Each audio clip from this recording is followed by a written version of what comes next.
ẹ bá mi tag Nkechi Blessing. Ẹ bá mi tag Nkechi Blessing. Ẹ bá mi tag Iyabo Ojo. Ẹ bá mi tag Nkechi Blessing. Ẹ bá mi tag Iyabo Ojo. Àkú àtàárọ̀. Ẹ má bínú. Kò lè yé yín. Bá ṣe fẹ́ bẹ̀rẹ̀ show yìí nísìn. Ẹ jọ̀ọ́ nítorí Ọlọ́run. Ẹ má jẹ́ ká rẹ́rìn. Tẹ́yin bá ń rẹ́rìn, ó máa pa mí lẹ́rìn. Tá bá dé ń rẹ́rìn, àní lè ṣe show yìí. Ẹ bá mi tag Nkechi Blessing. Ẹ̀yin tèmi Lizzy Anjorin ó ti jáde ó tún jáde fún Nkechi Blessing. Ẹ mọ̀ wípé Lizzy kì í gbọ́ kì í gbà lọ́rọ̀ rẹ̀. Ó ti jáde fún Nkechi Blessing báyìí. Ó ní ẹnikẹ́ni tó bá wá fún ìyàtọ̀ sí Nkechi Blessing wípé wọ́n á gbé ìyá ẹ̀ ṣépè, wọ́n á gbé bàbá ẹ̀ ṣépè. Gbogbo àwọn ìdílé rẹ̀ ló wọ́n á gbé ṣépè. Àwọn ọ̀rọ̀ tí Lizzy Anjorin sọ nìyí. Ó tún bẹ àwọn èèyàn wípé kán bá òun táàgì Nkechi Blessing àti Iyabo Ojo. Ẹ̀yin èèyàn wa ṣọ́rọ̀ yìí máa lẹ́yìn àbí kò ní lẹ́yìn, ẹ jẹ́ ká máa bá a lọ. Ó ti yá. There is one thing I want you guys to realize. Whatever that happens in life, whatever that happens, avoid going for people that does not come for you. One, avoid going for people's mother when they did not come for you. Avoid going for people's children when they did not come for you. You have no right to go for people that does not come for you. You have no right. For you to be attacking people that does not offended you in any form. Number one, if you come for me, I will go for your mother. I will go for your children. I will go for your lineage. I will go for your generation, both born and unborn, if you come for me. I will never ever come for you. And no matter how small you are, if you come for me, I will destroy you beyond repair.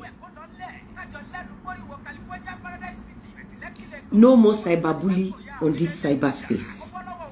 Stay on your lane. Let peace reign. You don't understand? Iyabo Ojo has done a lot for some people. I know some people, of course, they can never make it in life.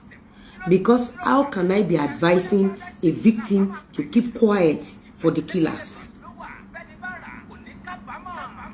The great messenger, Sallallahu Alaihi Wasallam, if there is something I admire about him, is standing against his enemy. He will never come for you. But when you come for him, he will put you in your place. Nkechi, Nkechi, I will disgrace your mother here. I will disgrace your mother to the extent that you will be frustrated. In fact, you will, all your family member, they will deny you. The way will destroy your mother here. Because Nkechi, you've been supporting Iyabo Ojo to pull down a lot of innocent mothers. I mean, mothers that work so hard to become a better person. Nkechi, you've supported Iyabo Ojo to bully a lot of innocent children just for you guys to forcefully collect money and material things. But Nkechi, the day this lover posted things about you, you were crying. You were so bitter. The day this lover came for you. But you, Nkechi, that you cannot endure this lover.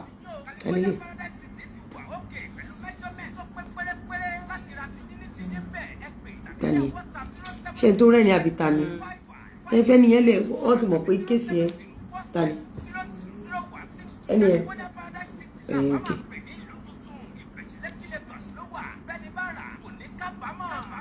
Me, you should know me now.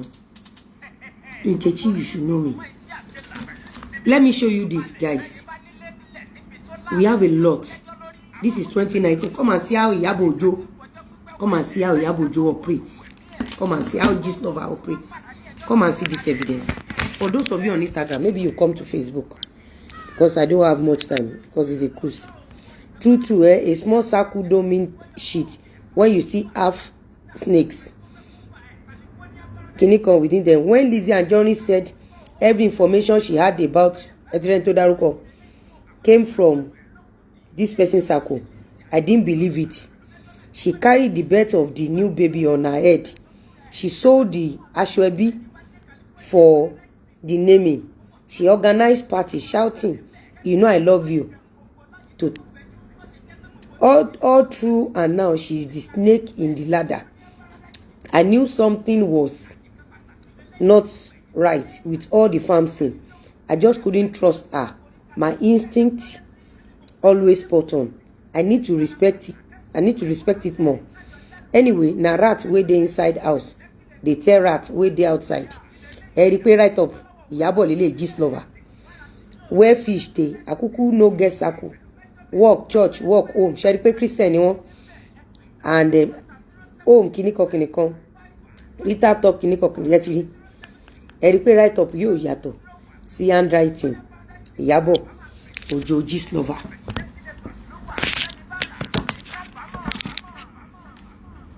Etiri. Number 1. Teba notice. Ṣé mọ̀ pé a lot of you did not know that they secretly recorded me in Hajj. A lot of you did not know that they secretly recorded me. It was Amebo gist lover that posted it. Maybe early posted early this year or late last year. Then, if you notice this write-up, but gist lover was discussing with me. Gist lover was discussing Iyabo Ojo Somafe. Gist lover was discussing it with me. So how come the case gist lover was discussing with me? How come it was Lizzy Anjorin or it was NKECHI that told me? You don't understand? Ṣé NKECHI ló gbé Iyabo àti Ràkúnmí onígbáná tọrọ owó lọ́wọ́ mi London gist lover? I don't get it. You see, there is one thing about Iyabo Ojo. There is no how you move with Iyabo Ojo. You will never make it in life. Iyabo Ojo know how to use people and destroy them. As a matter of fact, Iyabo Ojo need to destroy innocent people for her to forcefully collect money from the innocent people.